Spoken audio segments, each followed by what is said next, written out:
Lembrando que aí o melhor tempo é de António Tiberi. Esse é favorito a ganhar e, portanto, está aqui a fazer testes. Tiberi, um ciclista que se estreia também na Volta à Comunidade Valenciana em 2025. Portanto, é a primeira corrida para o ciclista italiano. Mas o mais importante parece-me agora é olharmos àquilo que falta de Volta à Comunidade Valenciana. Obviamente vamos ver primeiro quem ganha hoje o contrarrelógio, qual a atitude nomeadamente de Remco Evenepoel, mas depois olhar para aquilo que falta de Volta à Comunidade Valenciana, olhar para o pelotão e ver quem é que de repente, e porque tem aqui uma oportunidade de ciclistas, que não são ciclistas que são bons no contrarrelógio, mas que são atacantes, que podem aqui e ali, e eventualmente até com bonificações, acabar por discutir a corrida. Portanto, esta é uma corrida que muda radicalmente com a ausência de um contrarrelógio a contar para a geral. A etapa de amanhã, por exemplo, é uma etapa com uma segunda categoria já na parte final, depois mais uma pequena subida e depois uma descida muito longa até à meta. No dia seguinte temos uma etapa que parece uma clássica, vai ser uma etapa muito interessante, uma etapa onde se podem fazer diferenças, uma etapa que tem uma primeira categoria ainda relativamente longe do final, qualquer coisa como 20 km do final, talvez um pouco menos, mas que vai ter também bonificação no alto. E depois de passar nessa primeira categoria, que é uma subida muito curta, mas muito íngreme, mais 9%, faz lembrar uma clássica, é uma etapa muito engraçada, a etapa número 4, a não perder. E depois, no dia seguinte, a etapa que termina em Valência, que é uma etapa que tem uma primeira categoria a meio, mas fica mesmo a meio. Fica muito longe ainda do final da etapa, uma etapa curta, com menos de 100 km e que tem uma primeira categoria ao quilómetro 50. Tendo em conta que as bonificações em grande parte das etapas estão metidos na última hora de competição e alguns desses momentos bem quase a fechar as etapas, vai ser uma luta tremenda. Eu tenho a certeza que vamos ter, com o desfecho que temos hoje, de não contar esta etapa para a classificação geral, os dias seguintes vão ser endiabrados, porque vai-se andar à procura de bonificações. Para lá de Remco Evenepoel já ter prometido e ele que está aqui na imagem, portanto parece-me ser Remco Evenepoel ou não? Não é Remco Evenepoel porque ele é campeão do mundo, portanto não poderia ser o Remco. Aliás, este não é da Sodal, ainda não nos habituámos, não é, Luís? É o hábito, porque parecia o estilo de Remco Evenepoel, pequenino, atarracado, mas obviamente ele está noutra equipa e com outra camisola que vamos ver competir daqui a pouco. Nesse propósito da mudança de equipa, há por aí uma polémica. Isto porquê? Porque Patrick Lefevre, que durante tanto tempo foi diretor de Remco Evenepoel, veio criticar a forma como aqui e ali a seleção belga correu, deixando no ano passado, nomeadamente deixando o Tadej Pogačar atacar nos campeonatos do mundo. O Pogačar foi para ali fora, não responderam, etc. E o Chris Horner foi tocar nessas palavras e veio dizer como é que Lefevre vem criticar quando ele próprio esteve durante tanto tempo com Remco Evenepoel na sua equipa e nunca o soube ensinar a correr taticamente. Mas ele espera que agora na Red Bull Bora o ensinem a ele, Remco Evenepoel, um ciclista extraordinário, a correr taticamente. Ou seja, o que ele quer dizer com isto é há que correr de modo a pressionar um ciclista que ataca a 50, 60, 70 km do fim, mantendo-o sempre ali na expectativa de ser alcançado ou não, obrigando-o a desgastar-se para que depois na parte final eventualmente ainda o possam alcançar e ganhar. Tudo bem que falar é fácil, fazer é mais difícil, e vimos também muita gente a tentar fazer isso ao longo do ano passado e dos últimos anos com o Tadej Pogačar e a não conseguir fazê-lo, mas se calhar até podemos ver exatamente um Remco Evenepoel aqui na ausência de Tadej Pogačar a fazer isso que Pogačar tantas vezes faz, ou seja, quase que a solo atacar muito longe do final. Que também não é novidade se acontecer, e não é por ele estar agora dentro da Red Bull que lhe vão ensinar que a Remco Evenepoel que tem que atacar de longe. Isso já faz parte do seu ADN. Agora a questão do Pogačar é que eu acho que nós temos assistido no último ano em particular as seleções ou as equipas a tentarem de alguma forma contrariar os ataques de Pogačar de longe, tentando dificultar-lhe a vida, e Pogačar começou-nos a habituar a arrancar a 40, 50, 60 km. Quando no ano passado, há 2 anos aliás, nos mundiais arrancou de muito longe, toda a gente dizia que ele já não ia fazer uma arrancada de tão longe, e no ano passado foi a 100 km. portanto, bem que podem tentar, quando Pogacar atacar, ele ataca quando tiver que atacar. After when you cover, then you certainly come to somewhere that is open. Some guts are very extreme, but yeah, I don't think it was too bad either. But yeah, I think on the TT bike was definitely not a good decision. Were you for GC? That's changed a lot for this Tour of Valencia, this time trial, not. Yeah, of course. I think for me it was really good at time trial, especially because there's no climbs, or at least long climbs and steep. You know, it's still going to be a really hard race, but just not the best one for me. So the TT was actually a really good chance for me to secure at least a place in the podium. Of course, for Remco is also better, but yeah. But yeah, I think there's still a really good race ahead, and we need to focus what is ahead of us. Joe, you didn't have the opportunity to talk yesterday after the stage. Tell us a bit what happened. Were you surprised by the move in the climb yesterday? No, not at all. It was just a crash. I seen the crash where Mats crashed. I was lucky to didn't crash, so I'm happy for that. And then yeah, I tried to come back as fast as I could, but yeah, I still came back. So it is what it is. So about Saturday now, already tomorrow could be something. Wow. Yeah, the wind is strong. Maybe there's echelons tomorrow. We never know. But yeah, we're gonna be ready. PD yesterday, I wasn't in the party. I was actually excited for it, but yeah, plenty of race to come. O João Almeida tocou aqui num ponto importante. Por causa do vento, o João Almeida toca aqui num ponto extremamente importante. Pode eventualmente o vento vir a ter aqui um papel importante, não só hoje, porque faz com que seja anulado o contrarrelógio individual, pelo menos no que toca à classificação geral, mas também porque pode levar a que haja cortes amanhã, cortes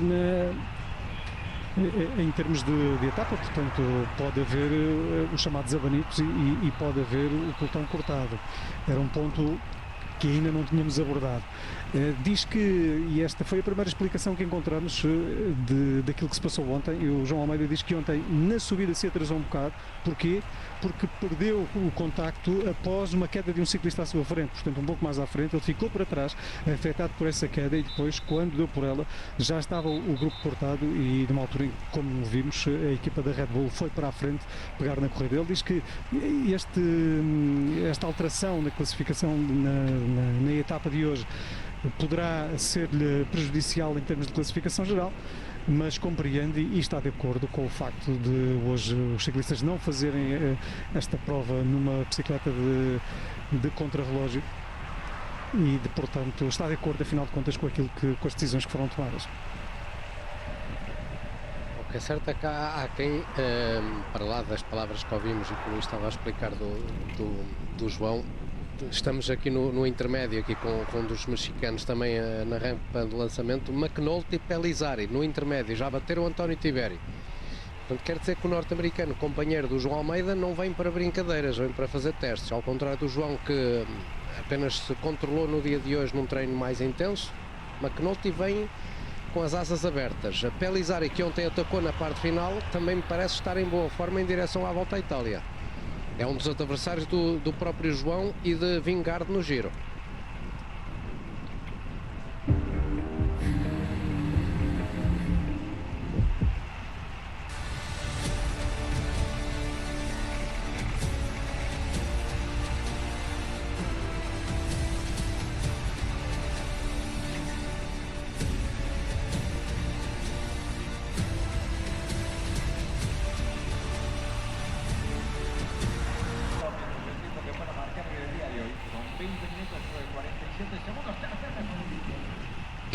Estamos de regresso ao contrarrelógio individual, segunda etapa da Volta à Comunidade Valenciana. Este é Félix Grossschartner, da UAE, tem o melhor tempo. Recordemos que o dia de hoje é McNulty, Luís. Este é para Ana McNulty, que entretanto exatamente superou Félix Grossschartner, o seu colega de equipa, que tinha o melhor tempo por 13 segundos, acabou de chegar e exatamente ele agora a tirar aqui o capacete, é mesmo Brandon McNulty.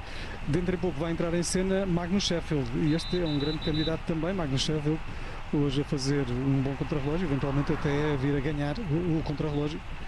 Quando vai chegar Pelizari, que ontem foi um dos homens em destaque na parte final, atacando, pondo em xeque a possibilidade dos sprinters. Vem com o segundo melhor tempo, perdia 11 segundos para McNulty no intermédio.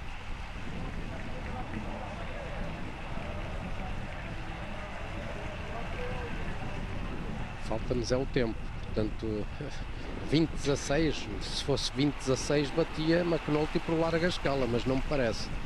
20-26, parecíamos estar na meta 20-26, se for isso o caso, Pellizzari está com o melhor tempo, mas vamos aguardar um pouco mais.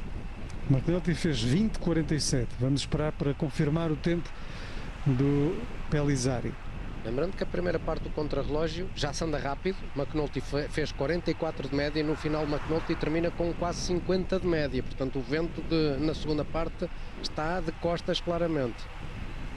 Isto para ciclistas como este Magnus Sheffield, diríamos que é ouro sobre azul. Nesta altura o vento será favorável em parte do percurso. Este é sempre um candidato em qualquer contrarrelógio.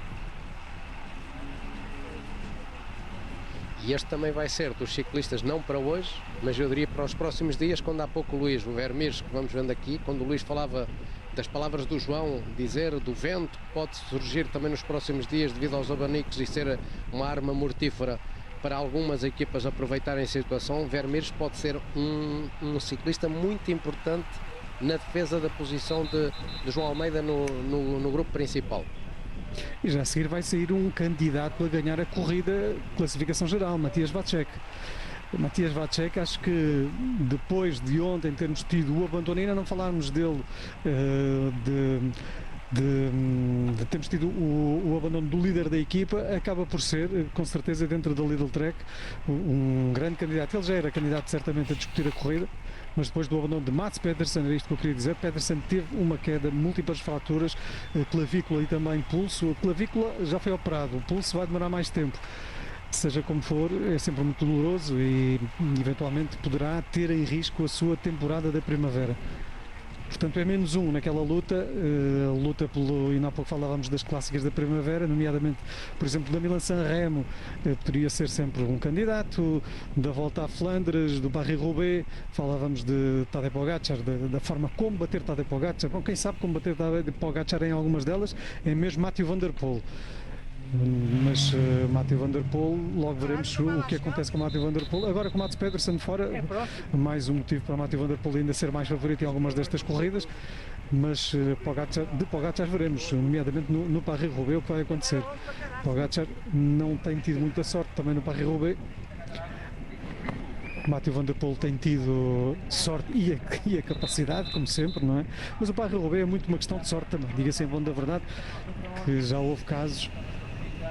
Este não é Mats Pedersen, é Martin Pedersen. Ou então seria Joel Nicolau, melhor dizendo. Sim, era hoje Joel estamos com Nicolau. Exato, era da Carra Rural. Mas estamos hoje com algumas dificuldades também em obter os gráficos. Parece que os gráficos foram também com o vento, porque nos vão mostrando muitas vezes o resultado, muito brevemente, quase não dá sequer para ver qual o tempo feito e principalmente não nos mostram depois o quadro com os resultados, com os 10 primeiros, por exemplo, ajudaria a ler melhor a corrida. Por exemplo, eu há pouco dizia que o António Tiberi estava aqui na primeira corrida, foi incorreto. Ele já fez um terceiro lugar numa corrida anterior aqui em Espanha também, num desses troféus de um dia, provas de um dia, mas está praticamente na primeira corrida. O Tiberi está entre os 5 primeiros nesta altura no contrarrelógio. Também outro nome, a par do João, que vem descontraído no contrarrelógio de hoje, é 8 de Brooks, o líder da equipa da Movistar. Já passou no intermédio 1 minuto e 46 de perda. Em relação a Pellizzari, pelas dúvidas que tínhamos há pouco, não bateu McNulty, já vinha a perder 11 segundos no intermédio, na meta perde mais uns quantos segundos, é quinto Pellizzari da Red Bull, a 20 segundos do norte-americano da UAE. Na verdade é sexto, porque entretanto terá chegado mais alguém que o ultrapassou. Não, é quinto. Isto é impressionante, de facto, hoje está muito difícil fazer a leitura. Porque É o vento. É o vento mesmo. Porque assim lemos o gráfico muda, o gráfico do site que vai acompanhando também a corrida, porque aqui na imagem e para ir para casa, até agora, gráficos praticamente nenhuns. Por exemplo, o Aliotti chegou ali com uma média de 286 km horários. Isto via-se ali no gráfico que aparecia quando ele cortou na meta. Portanto, isto tem a ver com o vento. Isto é o vento realmente. Está difícil.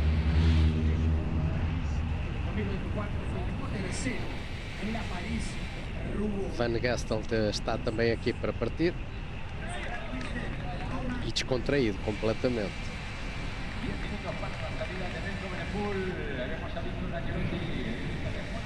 Já não faltou muitos. Van Gestel é o 13º a contar do fim a partir. O último a partir será Biniam Girmay. Remco Evenepoel vai partir daqui a poucos minutos. Daqui a qualquer coisa como 7, 8 minutos.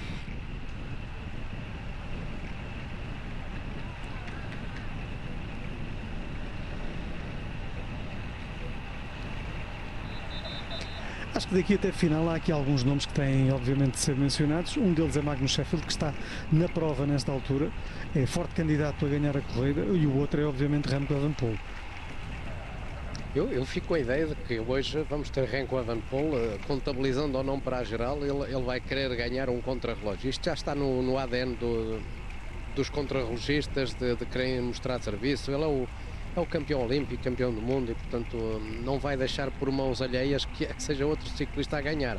Ou se o baterem, terão que ser melhores na estrada. Eventualmente, se estivéssemos por hipótese numa penúltima etapa de uma grande volta, o Remco tivesse no dia seguinte uma etapa difícil para defender, estivesse entre os melhores, talvez se pudesse poupar, tendo em conta o desgaste, não é, para o dia seguinte, para defender um lugar, para eventualmente até conquistar qualquer coisa, mesmo até numa prova de uma semana. Agora sim, mesmo no início, estamos ainda no início da temporada, o Remco registra 3 vitórias, quer fazer 3 vitórias em 3 corridas. Ontem obviamente acaba por não ganhar a etapa, mas registrou 3 vitórias nas 3 primeiras corridas e por que não, mais uma? Porque não, exatamente. Isto vamos vendo o campeão espanhol de contrarrelógio, Balderstone, colega de equipa do Yuri Leitão, que hoje levou mais uma medalha para o currículo em pista, com o Diogo Narciso, na corrida do Madison. Este é o atual campeão espanhol. Caixa Rural.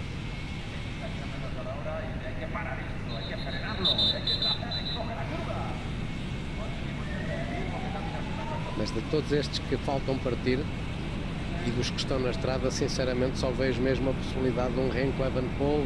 Vamos ver Vlasov se vai a fundo, se vai tranquilamente. Vlasov que ainda está por partir. Não vejo outro ciclista com capacidade de bater o tempo de McNulty. Portanto, ou vamos ter a Red Bull ou a UAE a vencer a etapa.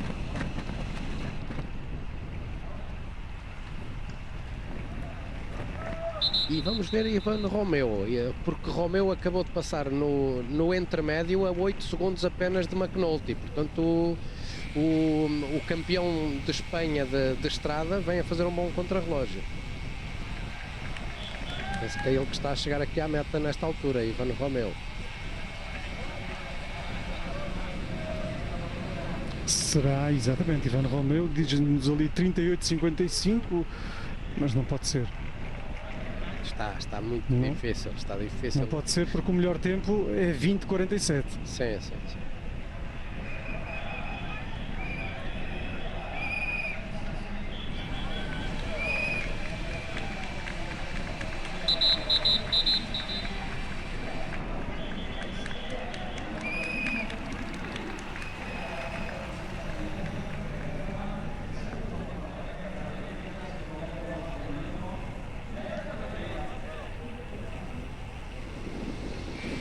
Não sei se será o Romeo, porque o Romeo tinha acabado de passar no intermédio, portanto seria difícil ser o Romeo, mas já vamos ver se é ou não. Quer dizer, aparecia ali indicado o Romeo, não quer dizer que seja. Sim, mas já chegou, 17 segundos mais do que o McNulty. Vamos ouvir Tibério. I'm a bit surprised about this third place for the moment, because I also did maybe half of the warm-up. It was completely not stressed. Also, I don't have the cover shoes. So I started just to activate a bit the body, and then when I start, I saw the feeling was good, so I was pushing my tempo without, I never went really deep. And at the end, I have the third time. It's good news, no? Naquela altura em que foi feita a entrevista, ele estava em terceiro. Nesta altura já caiu bastante, já está em sétimo apenas. Diz que também não fez um aquecimento muito a fundo, fez meio aquecimento. Diz que hoje foi mais uma questão de ativar o corpo, de se manter ativo, portanto, para o restante da corrida. Agora vai chegar será Pablo Castrilho. Há pouco foi o jovem Romeu, com o tal quarto lugar a 17 de McNulty. Agora será Pablo Castrilho, que vinha a gastar mais 10 segundos no intermédio.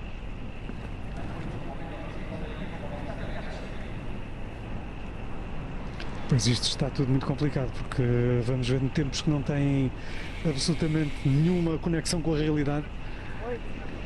Aqui Matias Vacek 8.26 nesta altura, isto sim é real.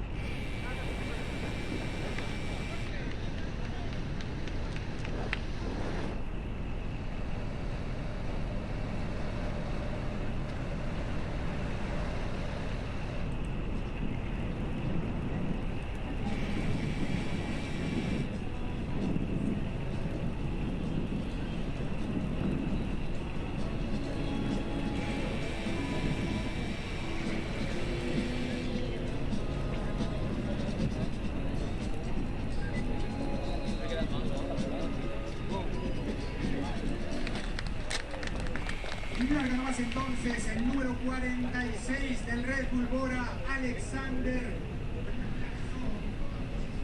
Parte agora Alexander Vlasov.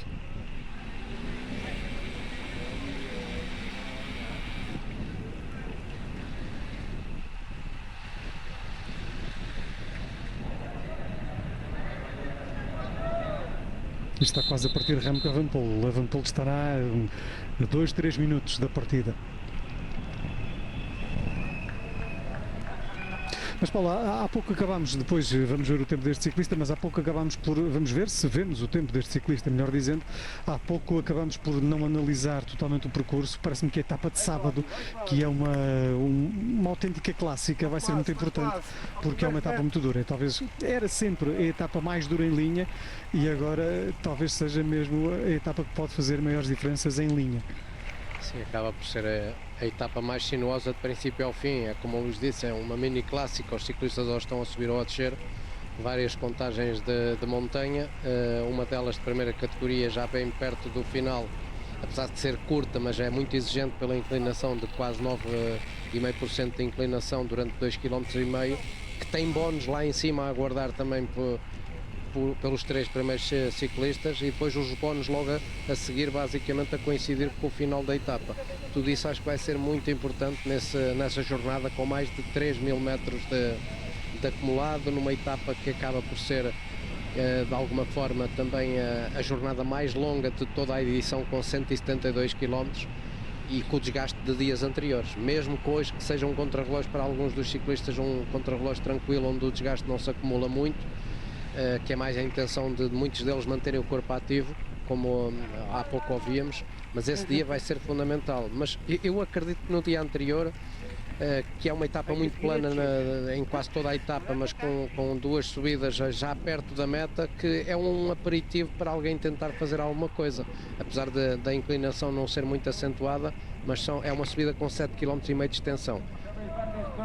Será uma subida com 7,5 km a 5% dependente e com bónus lá no alto também, portanto com bonificação de 3 segundos para o primeiro a passar. Logo a seguir, na descida, há um sprint intermédio com mais 3 segundos, portanto se alguém se destacar ali e passar na frente, poderá somar muitos segundos de bonificação. E agora vamos lá ver o tempo de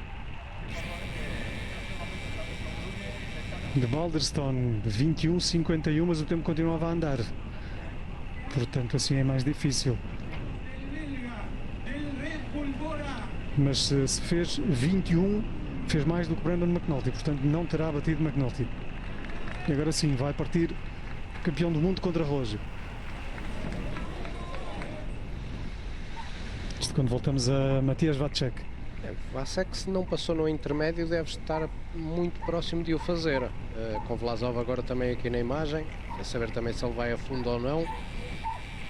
No intermédio, Magnus Sheffield vinha a bater o tempo, isto o homem da Ineos, vinha a bater o tempo de McNulty por 3 segundos. Portanto, agora é ver mesmo na meta o que é que vai acontecer. E saber o que é que Vacek está ou não, se vai a fundo, se não vai a fundo, saber se Remco Evenepoel que já partiu ou vai partir, portanto se vai ou não vai a fundo. Eu acredito que sim, que Remco vai querer ganhar a jornada hoje.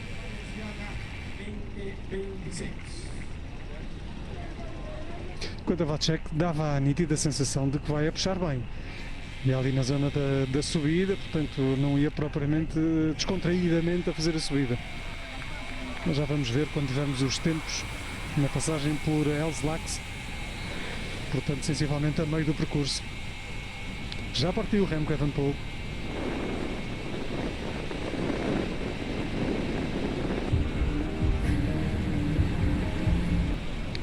Estamos de regresso e já com resposta em relação à pergunta que tínhamos deixado no ar. Será que Evenepoel vai andar a fundo? Vai, sim senhor, mas entretanto atenção, porque há pouco falávamos de Brandon McNulty, que é o ciclista que está com o melhor tempo no final, de haver ciclistas que vinham a andar bem e eventualmente a tirar-lhe tempo, pois Matías Vacek tirou no intermédio, portanto a meio da etapa, qualquer coisa como 12 segundos ao tempo de Sheffield, 11.8 qualquer coisa. Florian Vermeersch tirou 9 segundos, Ben Turner tirou 6 segundos, portanto há uma série de ciclistas que ainda estão para terminar a etapa e que fizeram melhor do que aquele que tem melhor tempo no final. Magnus Sheffield, Florian Vermeersch, Ben Turner, Matías Vacek, portanto todos eles com melhor tempo no intermédio por comparação com Matías Vacek. Nos vai trazer aliás, com Brandon McNulty, melhor dizendo. Nos vai E trazer ainda falta ver Vlasov. Vlasov e o próprio Remco. Portanto, ainda existe aqui muita matéria para nos animar esta parte final da jornada que temos pela frente. Eu acredito que vai ser um contrarrelógio que vai ter uma média final superior a 50 km por hora, porque McNulty, sendo batido no intermédio até agora por vários ciclistas que estão na estrada, ele na meta tem 49.6 de média, já é uma média bastante de realçar, e há aqui ciclistas que o vão fazer mais rápido ainda. Agora é uma ventania terrível que os ciclistas estão a ter no dia de hoje.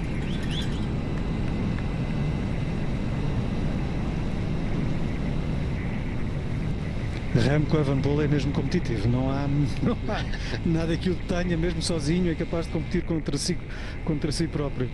Magnus Sheffield, que não vinha a andar mal, vamos ver se retifica para um top 10. Ele é capaz de fazer melhor tempo do que Brandon McNulty, que ele fazia melhor tempo do que McNulty a meio. O problema é que vêm outros que passam depois dele e que fizeram melhor.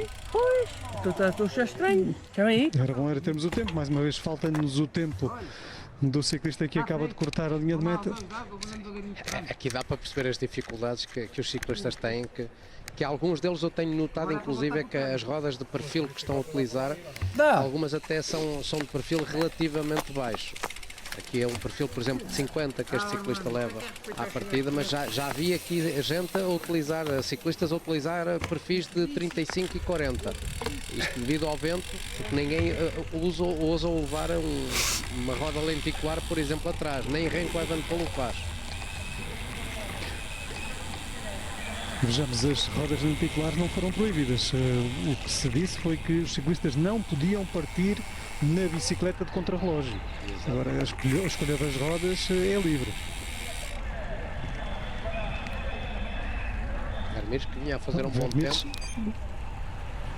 Portanto, mas agora continuamos sem tempos na meta. Exato, é isso que nos falta. É isso que nos falta, e este posicionamento, o próprio Remco, para ir aerodinâmico, mete as mãos ali junto às manetes e não tão pouco nas mãos em baixo, que era onde ele até podia ter um maior controle, como Vacek está a fazê-lo aqui na reta da meta. Vacek, que era o melhor tempo, até agora é o melhor tempo no intermédio, 12:30. That was a very special TT on the road bike. Vamos lá ver o tempo de Matías Vacek. Põe-nos agora aqui a entrevista de Ivan Romeo, mas o mais importante é mesmo saber o tempo de Vacek. Mas vamos continuar sem saber. Entretanto, só quero dizer, claro, quer dizer, vim cá por causa disto, afinal isto. 2 hours before the start, we are on the phone on a group chat trying to figure out what we're going to do. Eu pensava que estava detalhado.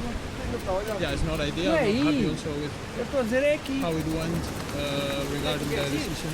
Hoje é domingo, Garcia. Pois é, deve ser. Ligaram as bombas. It was possible to race today as we did. We went 50 an hour, and I don't understand the decision of doing the race, but the time not counting for GC. I think it makes no sense. We are not going to take risk. We don't do the race. So I don't know. And now I think, I don't know how many guys, but I think maybe 60-70% of the riders went full gas. So I really don't understand the situations, and I think there should be a protocol, and it shouldn't be us deciding and talking 20 minutes before.